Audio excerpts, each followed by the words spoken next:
to save the season. The throw, fire, and down! It's a blast down at the goal line by San Diego!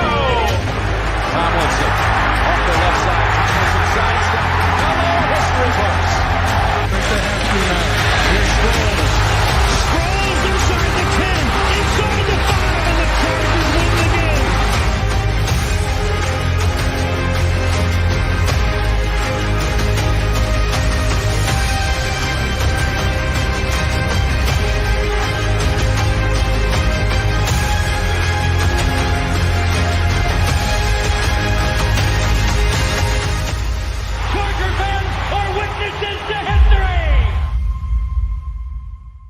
What is up, good people?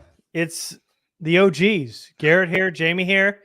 It's interesting. I don't know the last time you and I got together without Craig. It's been a while. It's been me and Craig. You and Craig were Sunday, but you and I here. Craig couldn't make it. He had some business to attend to. We hope everything works out that way. But it's Jamie and I here live once again.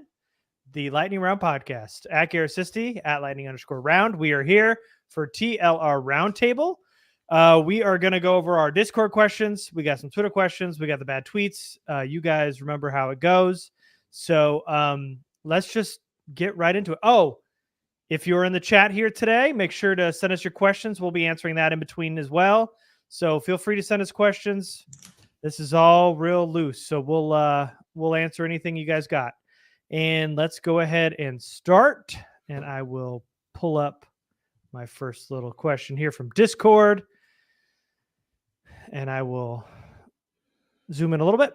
All right, from J-Man the Jason. What's the most winnable game of the games we're supposed to lose? Which are Ravens, Chiefs, Bills, and can we win one of those? Jamie, you think they can win one? I do. I think they can win at least one of those. Right now, just based on the way things are going, I would say probably the Bills is my gut feel, just because they're almost entirely dependent on Josh Allen, who is becoming kind of a gunslinger and a turnover machine, and they don't run the ball that well. Their defense is solid, but I think the Chargers can probably handle their pass rush. It's the interior guys that worry me the most, I think, with the Bills. So, I think they can beat the Bills. I mean, I think if they play their best game, they can probably beat all three of those games on their best day. But the Bills to me is the best matchup. Yeah, I think that's especially with the way this is going with college Josh Allen playing right now. I think the Bills game would be the easiest, or at least the most winnable game of these. And yeah, they can. We've said it all year. I mean, the Chargers aren't ever going to be out of any game. They're not. It doesn't seem like they're ever going to get blown out, and it's always seemingly going to come down to last possession. And I feel like they could win either of these games. I think the Chiefs being the hardest, Ravens somewhere in the middle, and then Bills probably being the most winnable, especially right now in which and how the Bills are playing right now. I actually think the Ravens might be the tougher matchup with the way they run the ball. Tougher than Kansas City. Just matchup wise. The Chargers seem like they're always in games with Kansas City. I mean, they lost by 2 scores last time, but I feel like the Ravens are just going to run the ball down their throat. And you're going to see something defensively from the Ravens that just confuses Kellen Moore and Justin Herbert for at least part of the game. So the Ravens feel like just a really tough physical matchup that the Chargers probably aren't physical enough to handle, but that's just me. Hey, that Todd Monken guy's pretty good, huh? Oh, that guy, yeah, he's pretty good. That guy that we wanted to hire, yeah, yeah, that guy. He's doing pretty good in Baltimore right now. Question from the chat. Bolt Lounge. Do we have any chance of Michael Carter current waiver order? I mean, they have a chance if put in a bid, but how would you feel about Michael Carter? Jets running back got cut today. How would you feel about bringing in Michael Carter to the running back group? I think honestly, like, I get wanting to bring in another running back, but I don't think if they were going to release Elijah Dotson, they would have done it already. They spent a draft pick on Spiller, even though they won't activate him. I don't know that Carter or any third running back is really in a position to change anything for the Chargers or make any kind of an impact. Would it be great to have a third running back? Sure. But would they use him properly or at all? Probably not. He'd probably be inactive every week. So I don't know how a third running back helps this team right now, just based on the way they use their backs. Yeah, and the running game stinks. And so I get the sentiment, like, bringing in another veteran running back to help this group, but Michael Carter does nothing for me. He doesn't move the needle much at all. I know some people think he could be better than Joshua Kelly, but I don't see the upside here, and I don't think he really gets the running back group going. And also, I don't see them bringing in another running back. I mean, they leave 2 active every game. Why bring in a fourth and cut Dotson, or bring in a fifth and have Michael Carter go? It just, I don't see that happening. Yeah, I just don't know how it makes sense. Yeah. They have a lot of needs. Mhm. Probably the least important of which is RB3, and he's not going to be RB2, so he's not going to see the field. It doesn't do anything for me. Yeah, same here. Spiked WK, we got a bunch of questions in the chat, so thank you for that. Spiked WK, if they clean house with a new GM and coach, which big name players do you guys see leaving as well? We've mentioned a couple. Yeah, we've talked about this before, right? There's a bunch of guys that are a possibility. I mean, not necessarily coach related, but would it surprise anybody to see Corey Lindsey retire at the end of the year? Not With really. how things are going, yeah. Yeah. One of Mike or Keenan is likely to be gone at this point, probably Mike. Mm-hmm. One of, if not both of, Bosa and Mac are probably gone, depending on how they finish the year.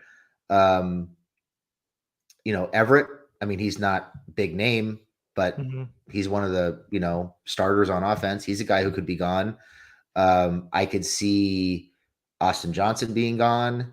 I could see, I'm not sure what his contract looks like, so don't quote me on this, but it wouldn't surprise me if SJD might be gone. I mean, there's a lot of guys there. Nobody is performing that well. Michael Davis is going to be gone for sure, I think, regardless of what happens with coach and GM. So this team is going to look, I think, really, really different next year, regardless of what happens with the coach and GM, just because of what they have to do with the cap. Yeah, you named all the guys I was going to mention. I was just going to look at Sebastian Joseph Day's contract, which he is signed to 2024, and he is owed $10 million. What's his guarantees next year? Let me see. I'm on some stupid thing. Hold on one second. If they cut, they have an out in 2024. Yeah, I figured. Yeah. Yep. So they have an out this offseason. He's a cap hit. So dead cap would be $2.5 million if they cut him. Yeah, he's gone. Yeah. They got to save money, and that makes a ton of sense. But yeah, Mac, Bosa, one of them, if not both. Mike Williams. I think Keenan Allen stays, but they both could be gone. I think Michael Davis is another guy who's not here. Austin Johnson, Sebastian Joseph Day. I think the Kenneth Murray experiment might be over by this time in the offseason. Yeah. I mean, I don't see any guys like, if the question's like, does Derwin James want to get out if Staley's gone? I don't see that type of name gone, but there are a lot of guys that they need to cut. I mean, very unlikely, but they could theoretically trade Derwin. Sorry, I'm just looking up Derwin's contract. Oh, okay. I don't think they can get out of it yet because I think it just kicked in this year. They cannot really get out of it until after 2024. So barring a trade or retiring, which isn't happening, Derwin's going to be a Charger next year. Okay. All right. So let's move on to the next question from Discord. It is from Nacho Man. On a scale of 1 to 10, what are the chances of the Chargers making the playoffs? For you, Jamie. With this defense, I think they're pretty low. Technically, they have a 40% chance of making the playoffs, according to Fox I was going to Sports, say 3 or but- 4. Okay. Yeah. 3 or 4 out of 10. Maybe Mhm. go as high as 5, but I think 3 or 4 is pretty spot on. Yeah. That feels right. Because I was going to say it's definitely under 50%. It's not a 5. You're somewhere under, 50%. So, it feels about right. 40%, 35. I mean, this defense is just too bad to put money on them making the playoffs, but there still is a chance for sure. The defense is bad, but then you add to it the fact that they lost to the Titans, they lost to the Dolphins. With the way the Chargers are headed and the way the Broncos are headed, they probably lose at least one game to the Broncos. Who knows what happens in the second game with the Raiders? When you still got the Chiefs and the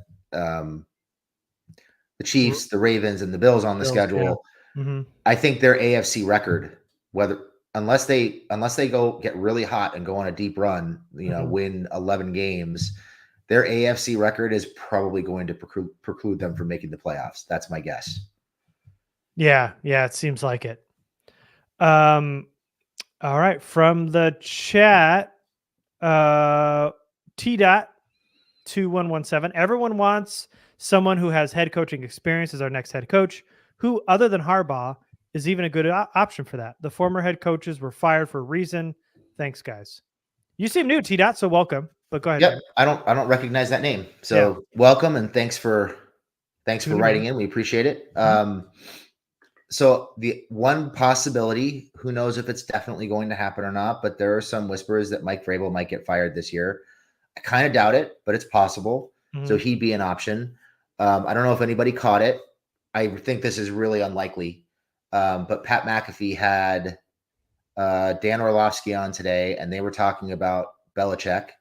And the belief is that he is done in New England and that he is going to land somewhere as coach and GM, and that location has already been predetermined. Yeah. And I think there were hints that it might be the Chargers, if I'm not mistaken. I didn't see it, but that was the impression that I got. So I doubt that happens, just because I can't see somebody like Belichick putting up with John Spanos in the personnel department, but that's another potential option in terms of former head coaches. And then you've got other guys who maybe had their first opportunity in a bad situation and might have learned from it and have an opportunity. I mean, those guys work out all the time. So you never know. Just because somebody's failed one place doesn't necessarily mean they're going to fail somewhere else. So I think having some kind of experience is important. I would prefer it somebody who has had some level of success, obviously. But I just think there's so many ins and outs in head coaching that you need somebody who knows what's going on and isn't stepping into it for the first time. And as I've said many times, I don't think they have the infrastructure to support a first-time head coach. I think that they've proven that many times over. Yeah, 3 times in a row now. More than that, but the last 3 that we've at least had this podcast for sure.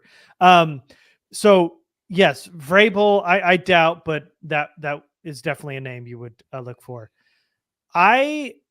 Obviously Belichick being, one of the greatest coaches to ever coach a football team, if not the greatest, would be a lot of fun. I think the drafts would be frustrating as shit if he's GM and head coach, because his drafts are always the absolute worst. But I understand it, but I also don't think that, I get it from like a fan perspective. I want to bring in a proven winner like Belichick. I don't see that. I don't see the Chargers giving up that much pull to a guy like Belichick, letting him be coach and GM. And also there is currently rumblings of some kind of pull in Buffalo with Sean McDermott. I doubt that happens, but if that's a guy that's available, you obviously take that swing. So those are some names you could look for outside of Harbaugh. But yeah, I think we know now they just cannot. I love the idea of Ben Johnson. He's a really fun offensive coordinator, but first time head coach just is not working here with the Chargers. They can't do it. Yeah, and I mean, I'm not advocating this at all because I don't think it's the way to go. But if you're going to hire Ben Johnson, you might as well just make Kellen Moore the head coach, because at least he's got a year under his belt with Herbert, and there's presumably some kind of rapport there. You mean Kellen Moore as offensive coordinator? No, I'm saying if you're going to go outside the organization and hire an offensive coordinator to come and be the head coach, got you. You might as well stick with the guy who's here and has a relationship with Herbert and has had a year to figure out what works and doesn't work with him. And again, I'm not advocating that. I don't think Moore is the answer, but I'm just thinking like big picture. Like if you're going to hire an offensive guy, just hire the guy who's been here. Well, this is a perfect segue into the next Discord question here about Kellen Moore. And it is from Chris Bernhardt. Can you make a good faith argument against firing Staley and seeing how it goes with Kellen Moore as head coach and Derek Ansley running the defense? Just want to see if there's an argument that exists at this point. So basically, it's a two-parter. Firing, do you have an argument for keeping Brandon Staley as head coach? Do I have an argument for keeping him? Yes. I mean, the primary argument for keeping him at this point is, do they really have an in-house option to replace him? Mm-hmm. And I don't know that they do. If they were going to fire him, they would probably give it to Moore. I might prefer to see them give it to Ficken, personally. But in terms of a good faith argument against firing Staley and seeing how it goes with Kellen and Ainsley, I mean, what changes? What change are you really affecting? Yes, Ainsley is calling the plays, but they're still going to be running the same defensive scheme with the same players who aren't executing the scheme. Maybe he simplifies things, I guess. Maybe he gets more aggressive, I guess. And same thing with Moore. Nothing's changing. And now you're adding head coach to a guy who has been very spotty as the offensive coordinator. So I think that's the good faith argument. I mean, there's really no good answer.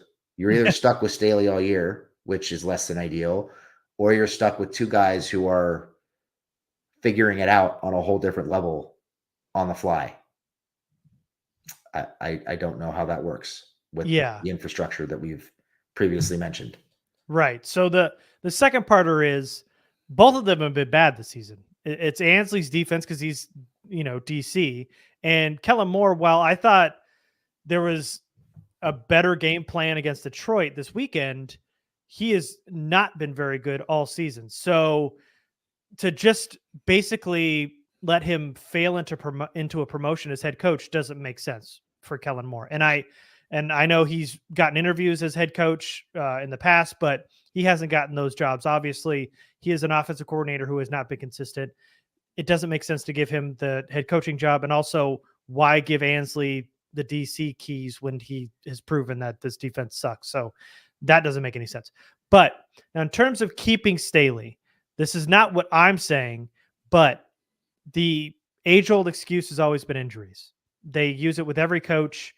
They don't have Corey Linsley. They don't have Mike Williams. They right now don't have Joshua Palmer. You can make that excuse. But you could also say Brandon Staley is a player's coach. They all love him in that locker room, but his defense is atrocious, and we need somebody else calling the plays on defense. So the Spanos keep Staley as head coach. They bring in a veteran defensive coordinator. They keep Kellen Moore as offensive coordinator to kind of build on the progress that they've made throughout the season and just let Staley be head coach. They go, hey, listen, defensive coordinator or whatever you want to call it right now and head coach is too much for you.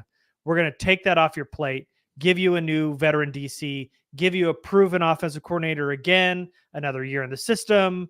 I could see that argument being made. I'm not making that argument, but I could see the Spanos convincing themselves, hey, head coach, defensive coordinator, way too much for Staley. Let him lead the locker room and bring in somebody else that's got some experience as defensive coordinator. Yeah. That's I the mean, only argument. I could see it. I hope to hell it doesn't happen. But I could see it. I don't want it, but but I could see it for sure. All right. Eddie Dale Jr. Jamie, already moving on to the draft. What's your thoughts on round 1? Dude, it's November. I haven't watched a single second of tape. I've seen a handful of college games. I would say, in terms of need. Yeah. Let's go position that player. Okay. Primary areas of need for me, corner, edge. You could still make an argument for taking a wide receiver. You could make an argument for taking a tight end, depending on where they're picking. Mm-hmm. Safety, linebacker, not in the first round. Yeah. I guess you could make an argument for running back, but I wouldn't do it. Yeah. That's like half the roster. It feels like everybody but quarterback is what you're about to rattle off. Pretty much. I mean, like if it was me, I haven't watched a second of tape. Yeah. But fair. Me neither. Based on what I expect to happen once they start making moves to save salary cap, I would go with another edge. They took an edge in the second round last year. I would lean towards taking an edge in the first round this year, unless like a surefire corner falls with them somewhere. So I would look edge, probably corner next, and then some kind of offensive skill player, tight end, wide receiver would be. That's the cluster I'd be looking for in the first round, without knowing who's going to be there or what specific people we're talking about. Yeah. I think at this point, tight end is a good bet. I think corner is definitely a big need, with Michael Davis most likely not being here. Part of me thinks maybe right tackle might be a spot they want to look at. I'm not sure they convinced themselves, but don't they have one more year before they can get out of Pipkin's contract? Yeah, but does that? Yeah, maybe. Well, I thought there was an out after the first year. I thought they gave themselves a ripcord after the first year just in case it didn't work out. But I'm looking. Keep talking. So, all right. So, right tackle, if there's a possibility that Pipkins isn't here next year, and wide receiver feels like a stretch after going wide receiver last year. But with Mike Williams and or Keenan Allen gone, it does make sense. And when we were listing players that could be gone next year, Denny third, Eric Kendricks, for sure. I think he was a 2-year deal, but I'm sure they can get out of it. I'm pretty sure they had a 1-year ripcord there too, but maybe I'm making both those up. Yeah, he's gone. Yeah. All right. Cool. Let's go ahead and get to the Twitter questions. And then we'll get back to the chat. All right, Jamie, here we go. So from Maverick Monroe at Just the Maverick, he says, question about Herbert killing plays at the line. Seems like every time he kills a play, it's to a run up the middle. I understand that the change is based on what the defense is showing, but there has to be some flexibility there, right? Different run, different pass play. Usually when quarterbacks have the option to audible, they have a run that they can audible to, or they have a pass they can audible to. They don't. It's usually either or, like run or pass. So I don't think they're generally like opening up the whole playbook in that situation, because playbook is dependent on personnel and formations, and I think they're trying to keep things simple for Herbert. So I doubt they're audibling to the whole playbook. I think part of the problem right now is when he says kill, kill, kill, everybody in the building knows they're running the ball, and they're probably running it up the middle. So they become a little predictable, a lot like they used to be predictable with the draw play with Rivers, and you could tell they were doing it based on how he was communicating and motioning with Gates. So Yeah, so they're usually given a choice, and I just think he's for whatever reason getting spooked out of the pass and audibling to the run, and he needs to stop doing that. Mm-hmm. This is a complaint we've had through the first couple weeks. On the rewatch today in Detroit, there were a lot of kill, and there was a couple different pass plays that he went to this weekend, and it wasn't just a run up the middle. He did do one of them, but it has been a lot different. And obviously they do have a couple plays to check into. There is flexibility. It's just early on it was check it into the run, which has not been working. So yeah, I mean, obviously they have some flexibility. They've been predictable for most of the year so far. It was a little different story on Sunday, but it's definitely been a issue for sure. Number 2. From @ChargerRealist, I get the hashtag fire Staley. I do.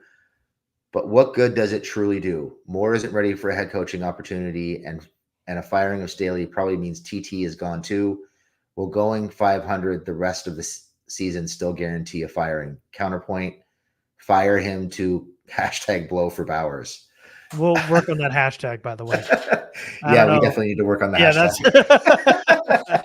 That's At least it wasn't hashtag blow Bowers. Yeah. But it still sounds. Yeah, it's bad. It's bad. You gotta really take your time reading it. It's kind of a trap. Yeah, it really is. Especially the more you read it. And counterpoint, firing both Staley and Telesco is a good thing. Yes, so I don't understand the hesitation of firing Staley if it means Telesco is gone too.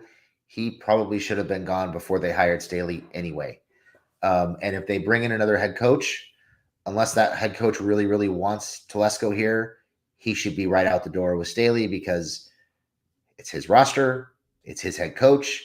He was very involved in hiring Staley. So I don't understand that hesitation. But in terms of what good does it do, it could provide a reset. I mean, you never know. We don't know if Moore is ready or not. I'm inclined to say he probably isn't. Mm-hmm. Maybe having a different, potentially more aggressive play caller on defense, kind of takes the leash off the defense and lets these guys attack more, and they can have some more success that way because they sure as hell aren't having any success sitting back and waiting for teams to hurt themselves.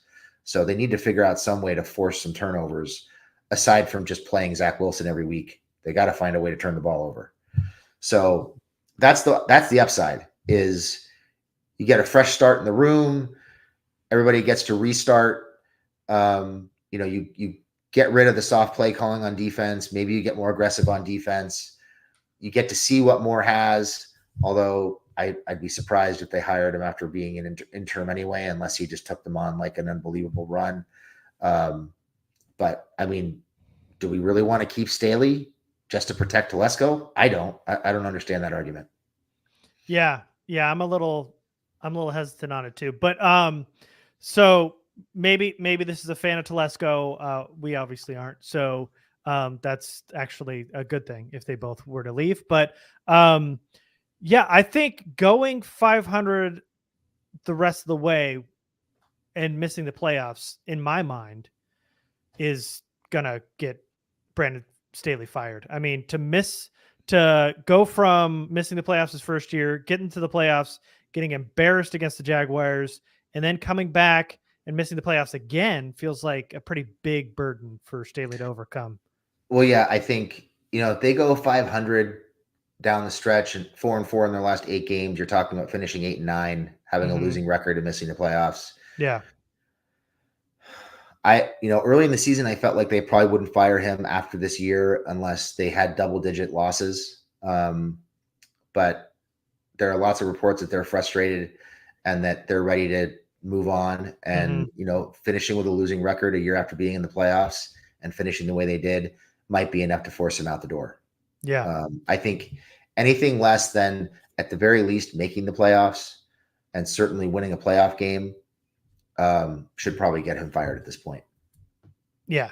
I think missing the playoffs should probably result in some coaching overturn. And I think the Spanos would do the same. And so just going off the blow for Bowers, Christian in the chat says, whatever it takes. So big fan of Brock Bowers, apparently. Jay, Alex, Keith, J.K. Scott, a cut possibility as well. Saves $2 million on the cap. Absolutely. I He's think gone. anybody not named Herbert and probably Allen and Derwin and maybe Asante Samuel Jr. is at risk of potentially being cut. What about Slater? Oh, I forgot about Slater. Okay. Yeah. Well, Okay. Slater, Zion, Salyer. Right. Yeah. But I'm just talking like big name, big money. Right. Okay. Gotcha. Do you think, from Papa Starch 4, do y'all think there's any way in hell they actually part with Telesco if they bring in Belichick? Yes. Belichick's Yeah. Yeah. I mean, the Belichick's rumor is not that gonna he's being bend hired the to knee be to a GM Telesco. and a head coach, right? So Mhm. short of promoting Telesco, which I don't know why they would do that. Yeah. If that is the plan, and that plan is here in Los Angeles, then yeah, Telesco's gone. And again, he should be fucking gone anyway. He should. And Belichick is not, if he's going anywhere, he is for sure not bending the knee to a guy like Telesco. No way. That just, I mean, it won't happen. He's going to have his pick at whatever he wants. And if the Chargers aren't going to give him head coach and GM, he'll find it a bunch of different places. Yep. All right. Todd, stop bringing up Jacksonville, Garrett. It's mean. All right. Sorry. I didn't mean to have you guys relive it. That's obviously some PTSD still. And let's move on to the next question here from Sell the Damn Team, Dean Spanos. Is Staley a fraud? Yes. I mean, yeah. I mean, look at the results. I mean, he does not have, and again, I know we've said this before, but and we might sound like a broken record because Jamie said it, I've said it. He does not have the right guys playing in his system. There's a massive disconnect between his defensive scheme and his personnel, and the result that we have seen over the years as head coach would tell you that he is a fraud. They brought him in to be at least have a good defense like the Rams. This defense is not bad, historically bad. And it is so bad that if he gets fired, quite honestly, is any team going to bring him on to be a defensive coordinator? Because I think he lands with somebody like Fangio as a position coach. Yeah, but it's not like he gets slotted back in as a defensive coordinator. He had success at multiple different spots as a position coach, but he had the 1 year of success with the Rams and then took this head coaching job and then has tanked it. His defense has been terrible since he's been here. I don't see an organization letting him be a defensive coordinator for another team. And he can't fix one problem without creating another. It's either they can't stop the run or they can't stop explosive plays in the air. And now they can't stop either. So bottom third, 3 years running and historically bad in pretty much every meaningful category in year 3 with the highest paid defense in the league. That is a problem. Yep. That's the definition of a fraud. Yes. So we have, that's where we are with this. All right. So there was a question here. Oh, Todd thinks he'll be coaching high school football. That's how far he'll drop. Somebody's going to give him a job as a position coach. For sure. And quite honestly, I think he deserves it because he's had a lot of success in the NFL as a position coach. All right. But that defensive coordinator, that's gone. This defensive guru stuff, gone. All right. So let's hit up some of these bad tweets. I'm going to pull these up. These are always fun. This is always my favorite part of this show. All right. So this one comes from somebody and it comes from a tweet from Sam Monson and from PFF. And he talks about the pocket movement, the no-look sidearm accurate zip from Zach Wilson. He says, as long as you looked at this one play, you'd be convinced Zach Wilson is elite. If you saw it, there's a no-look pass against the Raiders. He sidearmed it around a defender, hit a wide receiver in stride. There's a video here. This is obviously just a screenshot of it, but you can see that kind of torque of the arm there. And this person who responded to it retweeted and said, When the Zach Wilson era ends in New York, we should all look back with frustration that we couldn't develop the kid who had this kind of talent. Less than 10 quarterbacks can make this throw. Almost every week his arm talent flashed. We were just never able to mold him into the QB he was meant to be for the Jets. Signed a delusional Jets fan. We obviously blanked out his name, but you can't see the throw because it's a screenshot. yeah. But I'm the one that shared this tweet in the Discord because I saw the throw and I laughed out loud at work and people were staring at me. So this throw, see, the linebacker is like, 5 yards off the line of scrimmage. Mm-hmm. And whoever he throws to flashes behind the linebacker and is just running like a little in or a slant. It's this wide receiver here. It's like 40. Yeah. So it is maybe a 10-yard throw sidearm to somebody who flashes wide open in the middle of the field. And he says maybe less than 10 quarterbacks can make this throw, which is absurd. Like, I think Garrett and I might be able to make that throw. I think so too. With somebody wide open for sure. It is like I've seen kids in Grace's flag football league, 13-year-olds, make better throws than this. Mm-hmm. So it's easy. Yeah. This is routine, and I feel like all 32 quarterbacks can make this throw, and probably the 32 quarterbacks after that. Probably most of the backups and a lot of the third stringers. Right. We can. I mean, maybe he forgot to add a 0. Maybe this is less than 100 quarterbacks can make this throw, because that's what it feels like. This is a terrible throw, and then to sink into that this guy's arm talent and he should have been a starter. And we've all seen Zach Wilson outside of not only this year, but the dude is not good. He wasn't good in college. He's not good in the NFL. And to think that fans should look back on Zach Wilson and be like, man, he could have been somebody is ridiculous. And let me tell you, this tweet is not the only one like this today. I think I saw 4 or 5 others during the course of the day with other similar throws with people like, oh my God, look at the arm talent. I mean, how can you not have success with a quarterback this talented? Mm-hmm. It is a joke. It's, I mean, a 10-yard slant. Mm-hmm. Sure, he's off balance and he looks like he's about to fall on his face in that position. Yeah. And he throws it across his body. But I mean, the wide receiver just flashes wide open in the middle of the field. Like, this is about as big of a window as you can have on a short pass. And it's, easy stuff. Real easy. All right. So that's Jets fans. We now get into Chargers fans. Here's a question. If the Chargers lost 23-20 yesterday, are we having the same discussion today? You tell me, if everything's different, is everything changing? I mean, what are you talking about? This is a totally different score. What are we talking about? Everything's different. Of course we're having a discussion. What are we talking about? If the Chargers won 50-2, are we still having this conversation this morning? No, because they won by 50 points. Yeah, if my grandmother had balls is the first thing that comes to mind. I mean, my grandmother had wheels, she'd be a bike. Yeah, that's for me.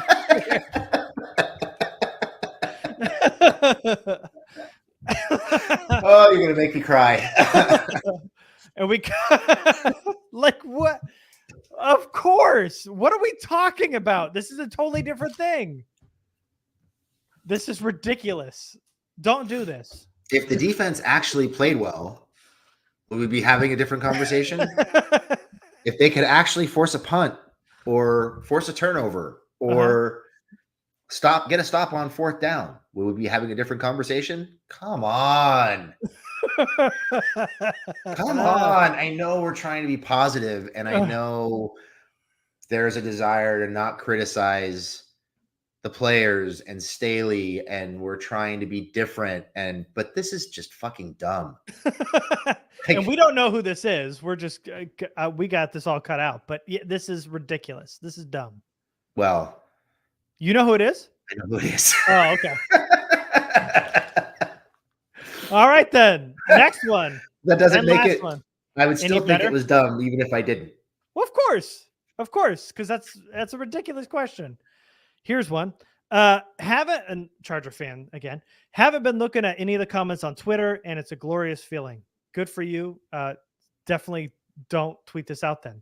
But for any of you out there calling the Chargers defense trash because of Sunday's game, then I hope you're also calling the Lions defense trash because they put up 38 points on them.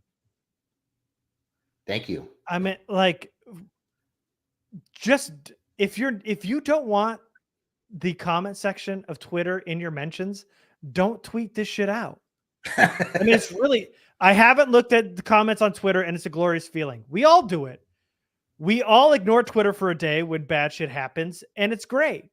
Don't go and tweet this out and set the fire because your mentions are now ridiculous. And again, we're trying to be positive, right? We scored 38 on them. They must suck.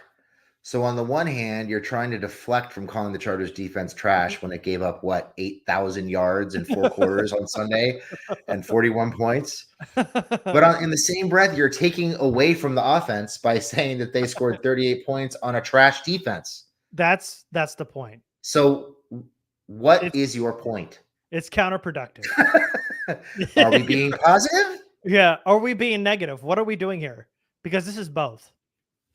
Yeah. We're missing the plot by just a little. Yeah. Yeah. I mean, it